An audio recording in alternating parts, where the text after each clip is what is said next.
¿Te has metido en problemas? ¿Te has metido en lío con todo esto de la pandemia? Sí, llevamos 5 meses dando una información que el resto de la gente no conoce, y la mayor parte de los periodistas y de los técnicos, incluso de los médicos, biólogos y sanitarios, se están informando a través de nuestra revista. Nosotros tenemos un consejo asesor de 75 personalidades, entre las que hay presidentes de asociaciones y fundaciones del ámbito sanitario muy importantes, algunos de carácter mundial e internacional, y bueno, pues saben que lo que publicamos es fiable, y entonces llevamos publicados casi 25 o 30 reportajes que han hecho mucho daño a quienes han montado toda esta pandemia, que desde nuestro punto de vista no existe. No existe, por increíble que te parezca. ¿Estás convencido personalmente? Absolutamente. Mira, nosotros durante 6 meses hemos estado intentando averiguar si el virus realmente, el SARS-CoV-2, que dicen que ha creado la COVID-19, porque COVID-19 no es el nombre del virus, aunque los periodistas en televisión se empeñan en repetirlo una y otra vez, es el nombre de la enfermedad. Nosotros quisimos saber si el SARS-CoV-2 existe o no existe. Y nos pusimos incluso en contacto con el equipo de Wuhan, que afirma haberlo secuenciado. Y nos pusimos en contacto con miembros de la Organización Mundial de la Salud. Y todos ellos nos daban como demostración de eso un enlace que llevaba a un trabajo científico. Pero en ese trabajo científico no está el aislamiento y purificación del virus que dicen haber secuenciado. Y por tanto no es creíble. Entonces, a partir de ahí tienes que decir, si no es creíble, es decir, si no existe el aislamiento y purificación, ¿por qué no lo quieren enseñar si se ha hecho? Bueno, y resulta que nos encontramos con que ellos mismos afirman que no siguieron los postulados de Koch.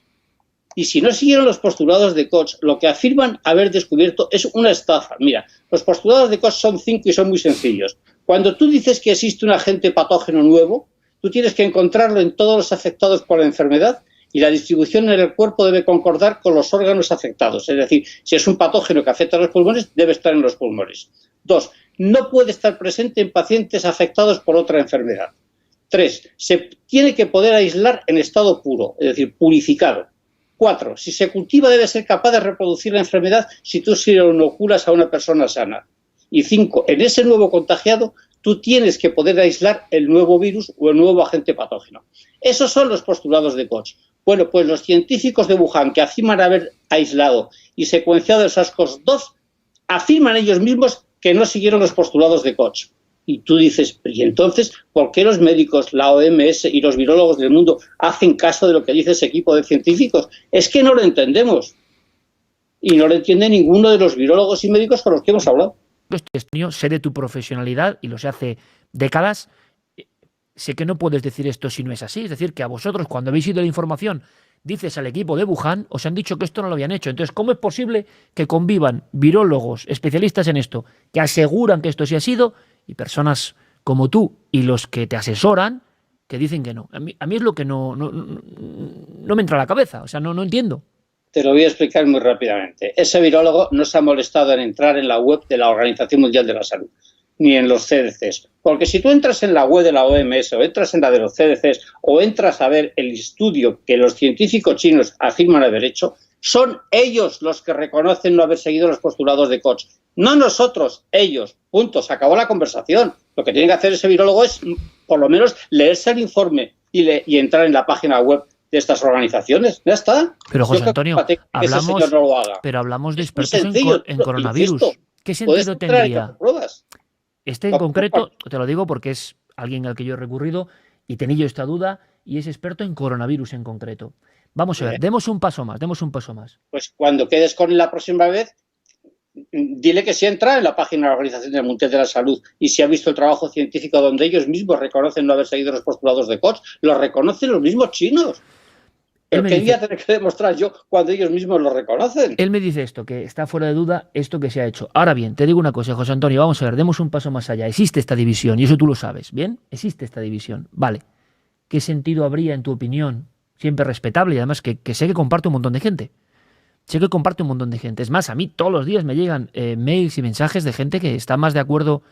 Hay mucha gente que no, evidentemente, pero hay una parte de la gente importante que cree que nos están engañando. ¿Qué sentido tendría que ante esta noticia, que no ha habido otra en la historia de esta magnitud, realmente una cosa tan de perogrullo, José Antonio, tan demostrable. Vamos a ver, el resto de virólogos del mundo no ha querido saber esto, que no se han cumplido los protocolos. Tú me quieres decir que el resto de virólogos del mundo no se ha tomado interés, entonces hay un interés oculto en algo aquí. Es que cuando se habla del resto de los virólogos del mundo, querrás decir del resto de virólogos del mundo a los que se da voz en los medios de comunicación, porque al 99% no se les permite hablar. Esa es la diferencia. Y tú sabes muy bien que esto es así en muchos ámbitos. Entonces, ¿qué es lo que sucede? Que no se cumplen los postulados de Koch. Es que eso no es discutible, vuelvo a repetir. Ese no es discutible. Ahora bien, el hecho de que no se haya demostrado la existencia del virus no quiere decir que no exista. Nosotros no negamos la existencia del virus. Lo que decimos es que no está demostrada su existencia, que son cosas distintas. Ajá. Usted afirma que algo existe, demuéstremelo. Usted no me lo demuestra, entonces yo no puedo aceptar que el virus exista. Puede existir, pero no puedo aceptarlo si usted no me lo demuestra. Esa es la diferencia. 2. ¿Cómo se sabe si alguien tiene está afectado por el SARS-CoV-2? Te hacen una prueba, un test.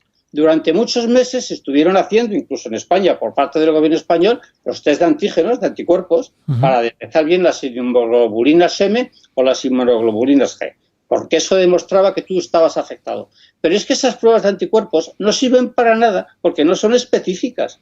Te detectan que tienes los anticuerpos elevados, pero no a causa de qué o a causa de qué virus o patógeno concreto. Solamente se sabe que las tienes elevadas.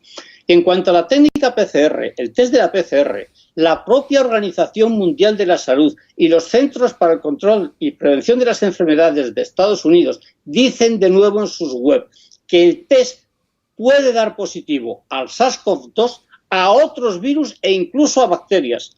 Por tanto, el decir que si alguien da positivo al test PCR que se está utilizando es porque está infectado o contagiado por el SARS-CoV-2, está literalmente mintiendo.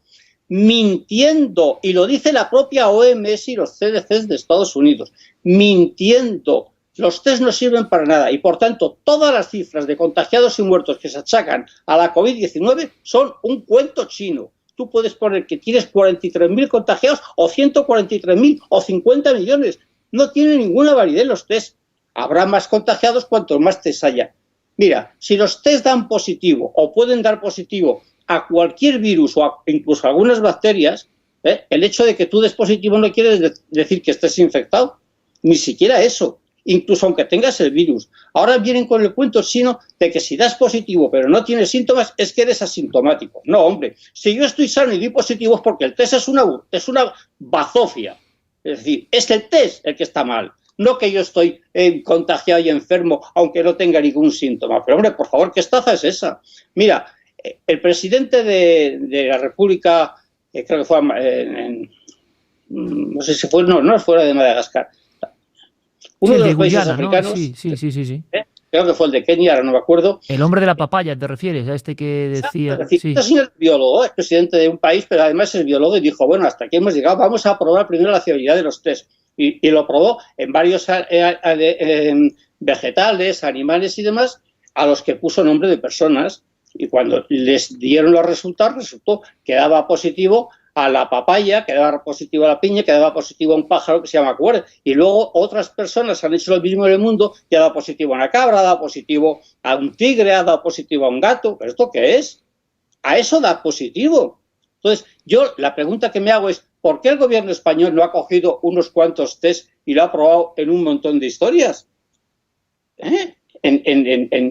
Ya no en personas, que también, sino en todos estos elementos que están diciendo que pueden dar positivo a pesar de ser vegetales o animales.